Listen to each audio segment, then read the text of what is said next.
Mustang magandang hapon po sa ating lahat mga ka-farmers, mga ka-viewers from Luzon, Visayas at Mindanao. So welcome back sa ating munting YouTube channel. Panibagong video, panibagong kaalaman na naman dito lang sa Ka-Amazing Farming.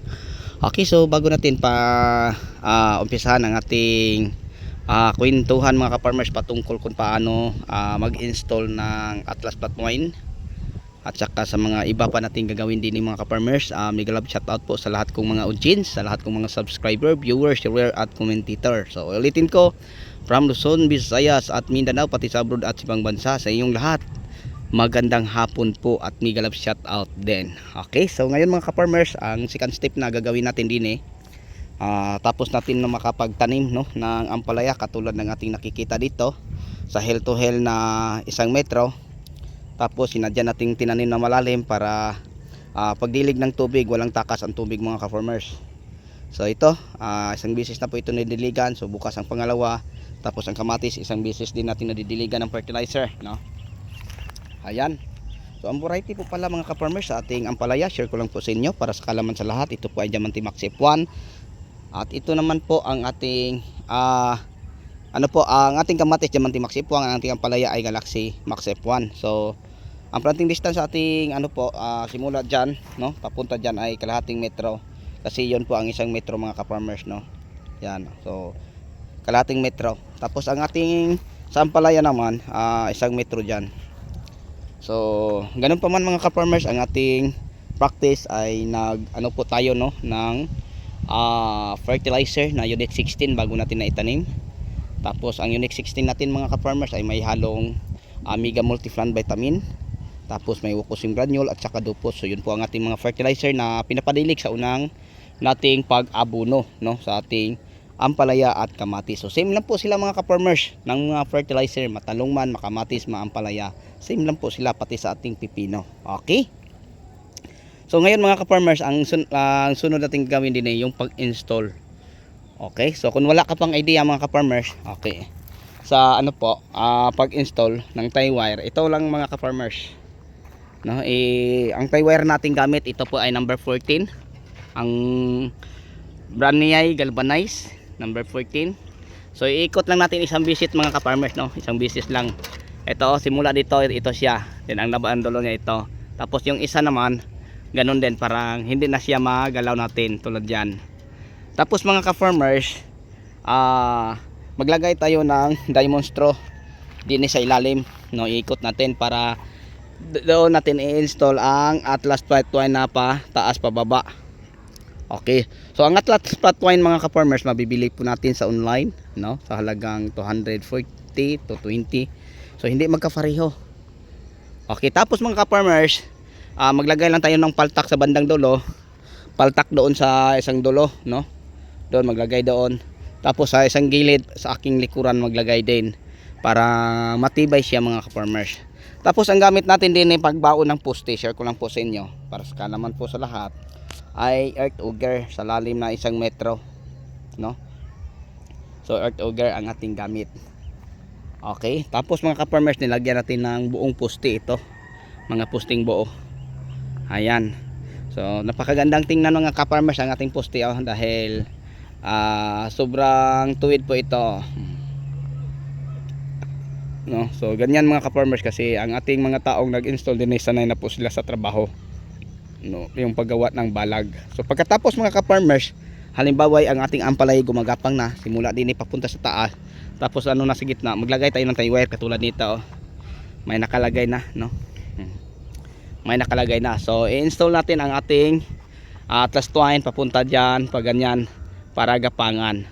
So kahit Atlas Flat Twine lang po siya mga ka-farmers, share ko lang po sa inyo, matibay na po siya. Alam niyo ba kung bakit? Ang nagpapatibay po niya itong tie wire natin na number 14 galvanized. Okay, so yun po mga ka-farmers, no, mga ka-viewers, ang ma-share ko sa inyo patungkol dyan. So yung planting distance natin mga ka-farmers, simula dyan sa ating ampalaya papunta dyan, ay share ko lang po sa inyo. Dati po ay taniman ito ng ampalaya na mistisa. Dahil matagal ang buhay ng ampalaya na mistisa, ginawa ko ng 4 meters simula dyan papunta dyan. So ngayon pinalitan natin ng Max. So ang Max na variety ng ampalaya ay madali lang po ang kanyang buhay, kaya nagtanim tayo ng kamatis sa gitna. So ito na ang ating kamatis, na abunuhan na natin to, no, isang bisis. So paghapon natin tingnan, parang natutulog ang ating mga pananim na kamatis. Yan, pinapadiligan natin to ng fertilizer. So bukas mga ka-farmers, magpapa-spray ako sa pangalawang spray. Ganun pa man, aktaran din ang ating gamit. Para sa ating napapansin, no? May pa isa-isang wet fly, oh. So pag sobrang init ang panahon mga ka-farmers, hindi natin maiwasan na ang white fly ay makisilong. Ayan. So maganda na po silang tingnan, no. So ngayon mga ka-farmers, nandito na po tayo sa ating nirarato na talong na 2 linggo na. So may mga bulak na ito mga ka-farmers at mga pa isa-isang malilit na bunga nating mapapansin din eh. Ayan, maganda na po silang tingnan, oh. Yan po. So ito po ang ating talong na niraraton. Sobra na ganda tingnan. So pinapadiligan natin to ngayon uli ng fertilizer sa pangatlong apply, no, sa ating talong. So yun, no, marami na mga bulaklak. So maganda na po tingnan uli ang mga talbos. Okay, so share ko lang po sa inyo mga ka-farmers, kunting kalaman lang po dito. Pagkatapos natin to na iraton, nagpapa-spray tayo din eh. So tama na nandito tayo at naikutan natin ang ating niraraton na talong, kasi may nagtatanong kung ilang araw daw o buwan ang ating talong iraton o pwede na iraton. Okay, so ang palatandaan mga ka-farmers, pag maliit na ang mga bunga sa ating talong, ibig sabihin hindi na lumaki, pwede na iraton. Yun lang. Pag maliit na, pwede na siyang iraton. Pero pag malaki pa, wag. Okay, so ulitin ko, pag medyo pangit na ang bunga o bansot, pwede na munang putulin o iraton. So ang ating talong, ang edad bago natin to na iraton ay 5 months kapin. So dahil ang kanyang bunga ay medyo pangit na, kaya nga napagdesisyonan nating iraton o putulin sa taas na hanggang tuhod mga ka-farmers, mga ka-viewers. So, ito na ngayon, marami ng suloy, tapos nagdadala na may dala ng mga bulaklak. So ibig sabihin mga ka-farmers, maganda na po silang tingnan, kasi kahit ganito lang ito, inalagaan pa rin natin. Patuloy ang pagdilig ng fertilizer at saka ang pag-spray ng insecticide, fungicide, pati sa foliar. So pagkatapos natin ito na iputol, nag-spray lang po tayo ng Bio Agronica Plus para yung sugat, no, yung tulad nito natin nakikita, yung mga ganitong sugat ay diretsong matuyo. Diretsong matuyo. Kasi mga ka-farmers, pag once na putulin natin to, ay ano po to, parang magtubig.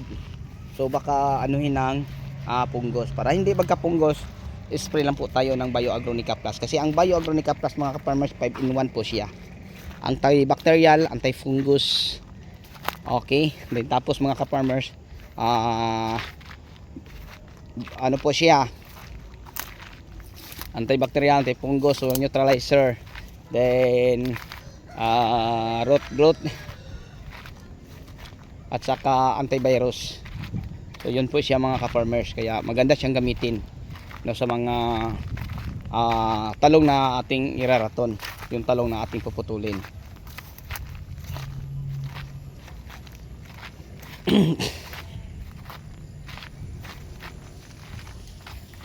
Okay, so yun lang po siguro mga ka-farmers, no, mga ka-viewers, ang ma-share ko po sa inyo, lalo na sa aking mga subscriber na palaging inaabangan ang ating mga video na i-upload. Sana po sa ating kwentuhan ay may natutunan po kayo, no. So ulitin ko, sa ating kamatis, kasi yun po ang ating ina-update, ang planting distance. half meter. Sa ating ampalaya naman mga ka-farmers, ang planting distance ay 1 meter. So ang variety po nila, ulitin ko, ang ampalaya Galaxy Max F1, ang ating kamatis ay Diamante Max F1. So same so sila mga ka-farmers, may footing na mga fertilizer. Pagkatapos sa fertilizer na Unique 16, Mega Multiplan Vitamin, Dupos at saka Wacosin Granule, ay nag-add pa tayo ng ipot bago natin inumpisahan ang pagtatanim ng ating mga punlang kamatis. So ito na po sila ngayon. Kahit sobrang init mga ka-farmers, no? Kaya pa din nila nalabanan kasi dinidiligan po natin to halos araw-araw. Okay, so bago tayo magtapos mga ka-farmers, mga ka-viewers sa ating kwentuhan, ako po'y magpapasalamat po sa inyo. Nang dahil po sa inyo mga ka-farmers, 200 million views na po tayo ka-fin. At saka sa aking 50k subscriber, maraming salamat po. Kung wala kayo, hindi ko yan mararating o hindi ko yan maaabot.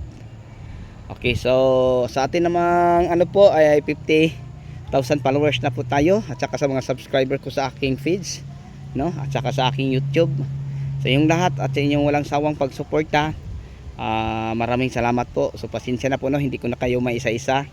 So yun lang ang masabi ko, na maraming salamat po, no, sa patuloy ninyong pagsuporta sa ating munting YouTube channel. So kung wala kayo mga farmers, kung wala kayo mga subscribers, mga viewers ko, ay hindi ko po mararating. Kaya salamat sa malaki ninyong suporta. So bilang isang farmer, malaking bagay na po kasi alam niyo mga ka-farmers, may dagdag income na po, extra income na po tayo sa ating pag-share ng kaalaman dito lang sa ating YouTube. So araw-araw sumasahod na po, kumikita na pong pakunti-kunti. Hindi lang ang ating YouTube, pati din ang ating Facebook. So kung may mga katanungan mo kayo o kung gusto niyong may pakonsulta kayo, no, patungkol sa mga problema sa pananim niyo, pwede nyo picturean at isin sa aking messenger. Same name lang po ang aking YouTube at saka ang aking Facebook. So pwede nyo. Tapos kung punta ka sa Facebook ko, ang link ko sa YouTube ay nakalagay doon. Pwede mo pindutin para diretso ka sa aking YouTube. So yun lang po mga ka-farmers, mga ka-viewers, ang may-share at may bahagi ko sa inyo sa hapong ito. Hanggang dito na lang. Maraming salamat. Happy watching. God bless at mabuhay po tayong lahat. Hanggang sa muli, ako na po magpapaalam. Bye bye. See you next vlog.